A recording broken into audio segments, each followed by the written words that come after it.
आपको उस युद्ध भूमि में लेकर चलते हैं जिस पर पाकिस्तान का पिछले 75 वर्षों से कब्जा है और जो भारत के 140 करोड़ लोगों की मातृभूमि है, और वो है पीओके यानी पाकिस्तान ऑक्यूपाइड कश्मीर।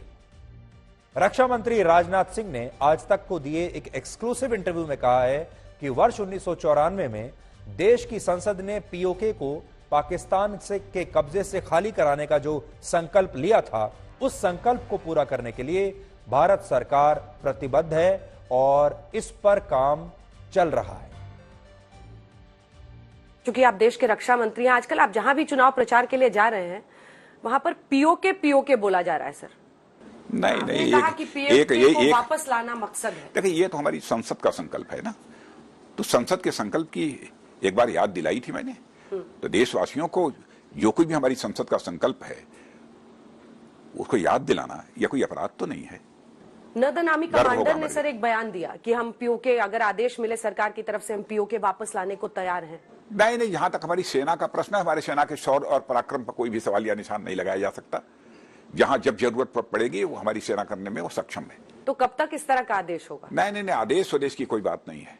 मैंने केवल इतना याद दिलाया था, उनको स्मरण कराया था। मतलब आप वही कह रहे हैं, संयम रखो। आपने पिछली बार कहा था। मुझे तो लगता है कि पाक ऑक्युपाइड कश्मीर में अपने आप ऐसी परिस्थितियां पैदा हो जाएंगी, जिस तरीके से वहां के रहने वाले लोगों का उत्पीड़न हो रहा है, कि शायद पाक ऑक्युपाइड कश्मीर के लोग ही यह डिमांड करना शुरू करेंगे कि हम पाकिस्तान के साथ नहीं रहना चाहते, बल्कि हम भारत में जाना चाहते हैं, भारत के साथ मिलना चाहते हैं। 4 वर्ग किलोमीटर की जमीन कम नहीं होती। ये जमीन श्रीलंका जैसे देश से भी कहीं ज्यादा बड़ी है। भारत एक ऐसा देश है जहां जमीन यानी भूमि को मां का दर्जा दिया जाता है, इसीलिए हम उसे मातृभूमि कहते हैं। अक्सर लोग अपने देश की जमीन को मातृभूमि कहना पसंद करते हैं हमारे देश में। पीओके संयुक्त कश्मीर का वही इलाका है जिसकी जमीन पर पाकिस्तान ने 1947 से कब्जा करके रखा है, यानी हमारी मातृभूमि पर किसी और का कब्जा है, और तब से हमारे देश की कोई भी सरकार इसे पाकिस्तान से आजाद नहीं करा पाई है।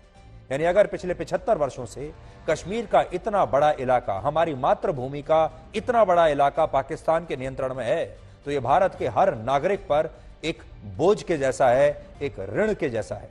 और आज जब पहली बार भारत की कोई सरकार इस ऋण को उतारकर पीओके को वापस लेने की बात कह रही है, और भारत की सेना भी यह कह रही है कि वो पीओके को खाली करा सकती है और इसके लिए तैयार है, तो इसी मुद्दे पर हमारे ही देश का एक खास वर्ग और टुकड़े टुकड़े गैंग के लोग सेना पर सवाल उठा रहे हैं, व्यंग कर रहे हैं। कई लोग लिखते हैं गलवान सेज हाय। वो ये बता रहे हैं कि पीओके वापस लेने की बात कहने वाली भारत की सेना गलवान को ना भूले। ये हमारे दुश्मन नहीं कह रहे, हमारे अपने देश के लोग ये बात कर रहे हैं, हमारे अपने ही देश के नागरिक।